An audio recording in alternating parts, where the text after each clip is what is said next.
ACL anterior cruciate ligament आपके घुटने को स्टेबलाइज रखने वाला एक मजबूत लिगामेंट। बेसिकली इस लिगामेंट की इंजरी जो है वो बहुत कॉमन होती है। Welcome to our YouTube channel. देखिए, एसीएल ऐसा लिगामेंट है जो आपके घुटने को स्टेबल रखता है, यानी कि आपके घुटने का जो स्ट्रक्चर है उसके अंदर एक अहम किरदार अदा करता है।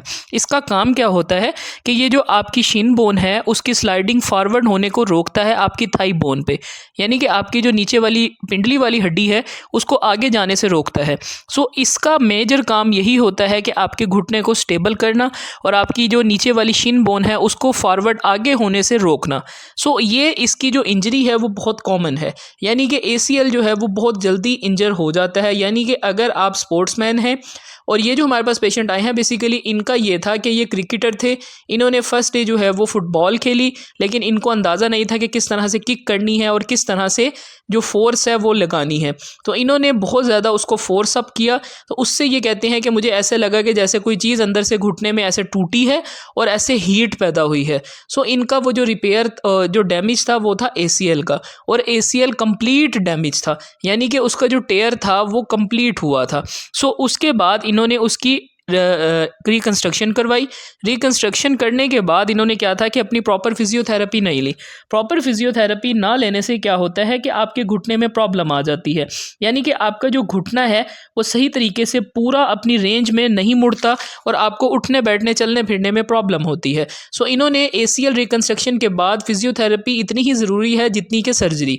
अब सर्जरी के बाद आप देखें कि कुछ लोग जो हैं वो प्रॉपर रिहेबिलिटेशन करवाते हैं, जिससे क्या होता है उनका घुटना बेहतरी की तरफ चला जाता है। अब इनकी जो कंडीशन थी, इन्होंने स्टार्ट में जस्ट 1-2 दिन फिजियोथेरेपी सेशन लिए, फिर इन्होंने खुद से घर पे करनी स्टार्ट की।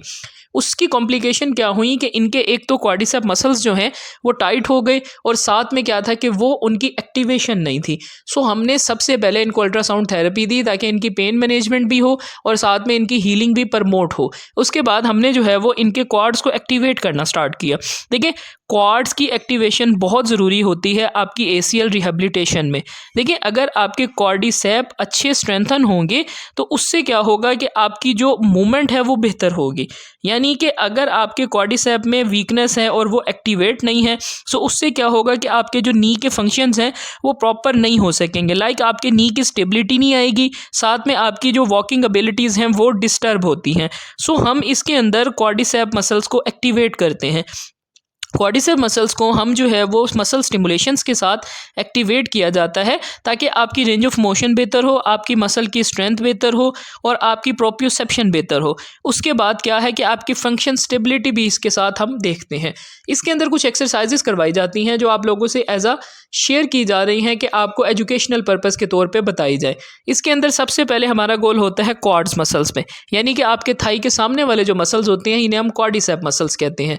ये मसल्स बहुत ज़्यादा इंपॉर्टेंट होते हैं आपकी वॉकिंग में, आपकी हिप की फ्लेक्शन में। सो हमने इनको एक्टिवेट करना होता है ताकि आपका घुटना स्टेबल हो, आपकी जो थाई है वो मजबूत हो। देखिए, एक्टिवेशन क्यों ज़रूरी है? जब हम क्वाड्स की एक्टिवेशन नहीं करते तो इसके अंदर क्या है कि उनके अंदर सिग्निफिकेंट वीकनेस आ जाती है। वो वीकनेस किस वजह से होती है? वो होती है मसल इनहिबिशन की वजह से, जिसे हम आर्थोजेनिक मसल इनहिबिशन कहते हैं। ये बेसिकली एक फिनोमिना है जिसका मतलब ये है कि आपका नर्वस सिस्टम जो है वो इनहिबिट कर देता है आपके मसल्स को कि वो कॉन्ट्रैक्ट हो। यानी कि जब आपको पेन होता है, स्वेलिंग होती है आपके घुटने के गिर्द, तो उसके अंदर ये फिनोमिना होता है जिसको हम कहते हैं आर्थोजेनिक मसल इनहिबिशन। इसमें जो आपका नर्वस सिस्टम यानी कि आपका दिमाग और हराम मगज का जो सिस्टम है वो इस हिस्से के मसल्स को इनहिबिट यानी कि रोक देता है कॉन्ट्रैक्शन से, यानी कि वो मसल्स जो हैं वो बहुत ज़्यादा कॉन्ट्रैक्ट ना हो, क्योंकि अगर वो कॉन्ट्रैक्ट होंगे तो आपको घुटने पे पेन महसूस होगा, क्योंकि आपके लिगामेंट का इशू होता है। उसके बाद क्या है कि उससे पेन एंड स्वेलिंग होती है। सो हम इसके अंदर क्या है कि इसके अंदर जो प्रॉब्लम आई हुई होती है आपकी मसल एक्टिवेशन की, उसको पहले दूर करते हैं, जो हम करते हैं मसल स्टिमुलेशंस के साथ। उसके बाद हमने एक्सरसाइजेस करवानी होती हैं क्वाड स्ट्रेंथनिंग की।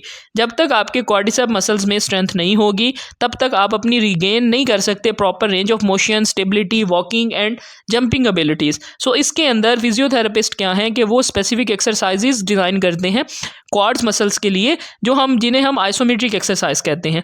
आइसोमेट्रिक एक्सरसाइज में हम क्या करते हैं कि हम घुटने के नीचे एक तकिया रखते हैं, पेशेंट को कहते हैं कि वो इसको दबाए। इसको दबाने से क्या होता है कि आपके क्वाड्रिसेप मसल्स एक्टिवेट होते हैं और उनमें स्ट्रेंथ डेवलप होती है। अब देखिए कि हमने इनको जो है वो क्वाड्रिसेप एक्टिवेशन स्टार्ट करवाई। क्वाड्रिसेप एक्टिवेशन के अंदर हमने जो है वो इनको कहा कि आप इनके हमने पाँव के नीचे तकिया रखा और साथ में हमने जो है वो इनको कहा कि उसको दबाएं। अब इसको दबाने से क्या होता है कि आपके क्वाड्स एक्टिवेट होते हैं। सो इस एक्सरसाइज को जो आप देख रहे हैं ये हमने इसके अंदर अलर्टनेस की, क्योंकि टाइम के साथ साथ हमने जो है वो डायनामिक एक्सरसाइजेस की तरफ भी जाना होता है, यानी कि आपकी जो लिमिटेड रेंज ऑफ मोशन है उसको हमने बेहतरी की तरफ लेकर आना होता है, ताकि आपकी बॉडी की मैकेनिक्स बेहतर हो, आपके मसल्स की स्ट्रेंथ बेहतर हो। देखिए 2 से 3 एक्सरसाइजेज इसमें जो मेन है वो आपको को बताई गई हैं क्वाड्रिसेप्स की। नंबर 1 क्या है कि आपने घुटने के नीचे तकिया रख के उसको दबाना है। नंबर 2 में आपने दबाकर आगे से अपनी टांग उठानी है। नंबर 3 में आपने वो तकिया जो है वो अपने पाँव के पीछे रखना है और अपनी पूरी टांग दबानी है। इन 2 एक्सरसाइजेज में हम कर क्या रहे होते हैं, हम क्वाड्रिसेप्स की और साथ में हम हैमस्ट्रिंग की भी स्ट्रेचिंग्स कर रहे होते हैं और साथ में स्ट्रेंथनिंग। देखिए वीकनेस अगर क्वाड्स में आ गई है तो वो आपकी नी एक्सटेंशन को लिमिटेड कर देती है, और अगर आप अपना प्रॉपर रिहैब नहीं करवाते, अपनी मतलब proper appropriate range of motion exercises आप रिकवरी के दौरान नहीं करते, तो आपको स्टिफनेस फेस करनी पड़ती है। तो वो स्टिफनेस से बचने के लिए आप प्रॉपर अपनी physiotherapy just after the operation reconstruction start करवा दें। देखिए अगर आप अपनी फुल रेंज का अचीव करना चाहते हैं, सो उसके लिए आपको करना क्या होगा कि आपको कंसल्ट करना पड़ेगा फिजियोथेरेपिस्ट के पास। फिजियोथेरेपिस्ट आपको जो है वो असेस करेंगे आपकी नी की कंडीशन, आपकी नी की रेंजेस, आपकी नीज के अंदर अगर कोई उनको प्रॉब्लम फेस महसूस हो रही है कि अगर वहाँ पर कोई जो है वो स्कार फॉर्मेशन हुई हुई है या कुछ ऐसी कंडीशन हो गई है जो आपको हिंडर कर रही है रेंज ऑफ मोशन अचीव करने में। सो फिजियोथेरेपिस्ट उसमें क्या करते हैं कि आपके नी के अंदर जो रेंज ऑफ मोशन की डिफॉर्मिटी आ गई है, यानी कि आपका नी पूरी तरह से एक्सटेंड नहीं कर रहा, तो उसमें वो हेल्प करते हैं। फिजियोथेरेपिस्ट क्या करते हैं कि आपके टारगेटेड रिहैब प्रोग्राम को डिज़ाइन किया जाता है, जिसमें फोकस होता है mainly regaining the range of motion, कि आपकी रेंज ऑफ मोशन को बेहतर किया जाए। उसके लिए कुछ एक्सरसाइजेज करवाई जाती हैं। ये जो आप देख रहे हैं इसके अंदर हमने जो है वो पेशेंट को बिठाकर इस बॉल से, जिसे जिम बॉल भी कहते हैं, स्विस बॉल भी कहते हैं, उसको कहना होता है कि इसको प्रेस करे। जब वो इसको प्रेस करता है उसकी स्ट्रेचिंग होती है और साथ में मसल्स की स्ट्रेंथनिंग भी होती है। देखिए स्टार्ट में हमने स्ट्रेचिंग्स पेशेंट्स को दी। स्ट्रेचिंग्स हमने किन की देते हैं, क्वाड्स की और हैमस्ट्रिंग की, यानी कि आपके थाई के आगे और पीछे वाले मसल्स की, ताकि आपकी नी एक्सटेंशन जो है वो इंप्रूव हो। क्योंकि अगर आपके क्वाड्रिसेप टाइट हैं तो फिर भी आपकी नहीं हो सकी, अगर आपके हैमस्ट्रिंग टाइट हैं तो फिर भी आपकी नी की रेंज जो है वो अचीव नहीं होती। सो इसीलिए हम दोनों को साथ लेकर चलते हैं, दोनों की स्ट्रेचिंग करवाते हैं, साथ में फिर उनकी अलॉन्ग स्ट्रेंथनिंग करवाते हैं, ताकि आपकी स्टेबिलिटी बेहतर हो। बेसिकली देखें ये एक्सरसाइजेज जो हैं वो आपकी बॉडी को दी जाती हैं ताकि आपकी बॉडी की कोऑर्डिनेशन और आपकी बॉडी की स्टेबिलिटी बेहतर हो। क्योंकि अगर आप proper range of motion exercises start में नहीं करते तो उससे क्या है कि आपको लॉन्ग टर्म कॉम्प्लिकेशंस फेस करनी पड़ती हैं। अब इनका बहुत टाइम पहले ऑपरेट हुआ था, लेकिन उसके बाद इन्होंने अपनी प्रॉपर खुद से एक्सरसाइजेज की। देखिए खुद से आप कर सकते हैं, हर चीज़ अवेलेबल है, लेकिन जब तक आप फिजियोथेरेपी असेसमेंट नहीं लेंगे कि आपके नी के अंदर कहाँ पर प्रॉब्लम है, कौन सा मसल आपका टाइट है, कौन सा जो है वो वीक है, कौन सा स्टिफनेस की तरफ है, सो इस तरह से प्रॉपर हम इनकी रेंज ऑफ मोशन अचीव करने के लिए ये डिफरेंट एक्सरसाइजेस करवाते हैं।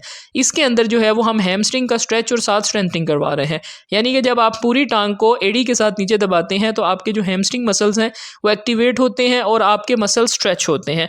सो हमारा गोल ये होता है कि आपको अवेयरनेस दी जाए कि आपने किस तरह से अपनी कोऑर्डिनेशन आपकी नी के अराउंड बेहतर करनी है ताकि आपकी स्टेबिलिटी बेहतर हो। अगर आप स्टार्ट में ही अपनी प्रॉपर फिजियोथेरेपी करवा लें तो आपको लॉन्ग टर्म कॉम्प्लिकेशंस नहीं आती। सो इसके लिए ज़रूरी होता है कि आप ACL रिकंस्ट्रक्शन के बाद फिजियोथेरेपी लाजमी करवाएं। देखिए अगर आप फिजियोथेरेपी नहीं करवाते तो आपको मोशन लॉस हो जाता है, यानी कि आप जब चलते हैं तो आपके घुटना थोड़ा सा ज़रा कटा हुआ रहता है, जिसकी वजह से आपको जो है वो चलने में मुश्किल होती है। बाज़ दफ़ा हमारी मसल मेमोरी बनी हुई होती है, यानी कि जब हम चलते हैं तो हम देखते नहीं हैं, हम मूव कर जाते हैं, लेकिन जब हल्की सी उसके अंदर फ्लिकर ऑफ मूवमेंट्स के अंदर जो है वो वेरिएशन आ जाए, यानी कि बाज़ दफ़ा हम एक सीढ़ियाँ जो चढ़ते हैं वो हम अपना मतलब कि देखे ना भी सही सीढ़ियों को हम चढ़ लेते हैं।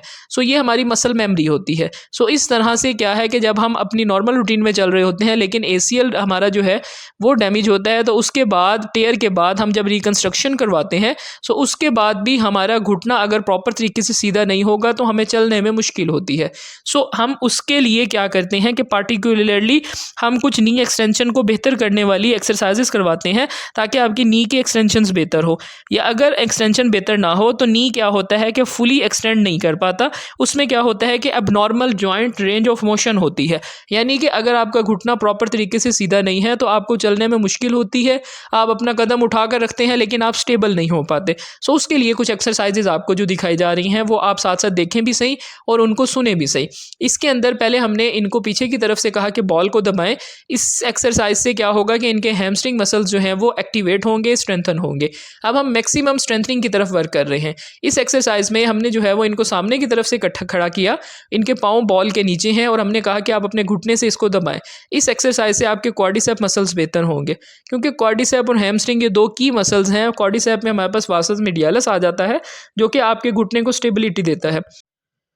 अगर आपके घुटने की स्टेबिलिटी नहीं है, आपका क्रूशिएट लिगामेंट जो है वो टूट गया है, उसके अंदर जो है वो वीकनेस है या टेयर है, तो आपका घुटना जो है वो सही तरीके से अपनी एक्सरसाइजेज और मूवमेंट्स जो है वो परफॉर्म नहीं कर सकता।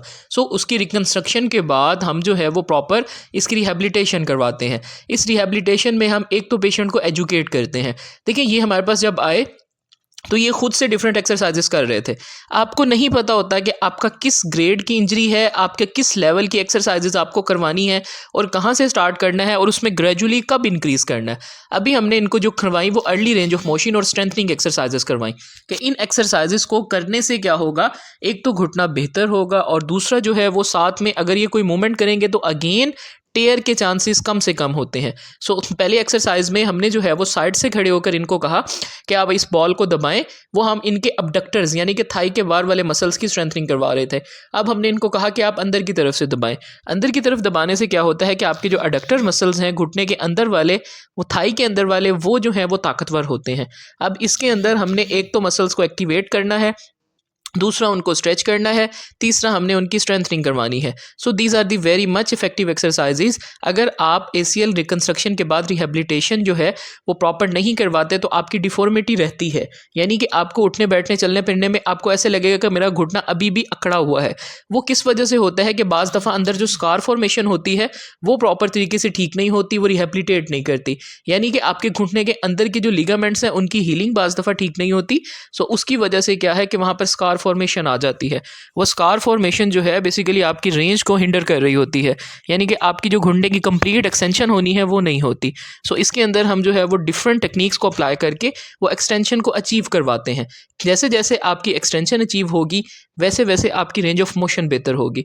सो these exercises are under physiotherapist rehabilitation, कि आपने फिजियोथेरेपिस्ट से लाजमी रब्ता करना है, क्योंकि जब आप ख़ुद से करते हैं तो आप अपनी प्रॉपर रिहेबिलिटेशन नहीं कर सकते। अब इनको तकरीबन 2 से 3 मंथ हो गए हैं। उसके बाद क्या था कि इन्होंने अगर अपनी प्रॉपर रिहेबिलिटेशन करवाई होती तो अब ये प्रॉपर तरीके से ठीक होते, लेकिन इन्होंने खुद से बस एक दफ़ा पूछ के घर जाके खुद से करनी स्टार्ट कर दी। उस तरह से क्या होता है कि आपको नहीं पता होता कि आपके किस सीक्वेंस में कहाँ तक आपकी किस रेंजेस में एक्सरसाइजेस करवानी है।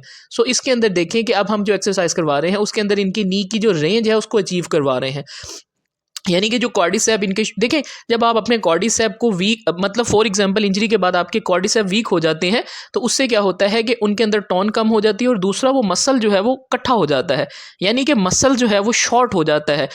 तो उसकी शॉर्टनेस को बेहतर करने के लिए हम जो है वो स्ट्रेचिंग करवाते हैं। अब इसके अंदर देखिए कि हमने इनको बैलेंस जो है वो इस तरह से बॉल पे बिठाया और इनके पाँव के पास हमने मतलब बॉल के करीब किए इनके पाँव और हमने कहा कि आप जो है वो आगे अपने आप को मूव करने की कोशिश करें। सो इस तरह से करने के बाद जाकर अब ये जो है वो बैठ रहे हैं और इनकी रेंज नीचे तक जा रही है। पहले जो है ये नीचे बैठ नहीं सकते थे, अब आहिस्ता आहिस्ता देखें कि इनकी रेंज किस तरह से अचीव हुई है। सो ये एक्सरसाइजेस करने से ही आपकी रेंजेस बेहतर होती हैं। सो इसीलिए ACL कंस्ट्रक्शन रिकंस्ट्रक्शन के बाद आप अपनी प्रॉपर फिजियोथेरेपी एंड रिहेबिलिटेशन लाजमी करवाया करें।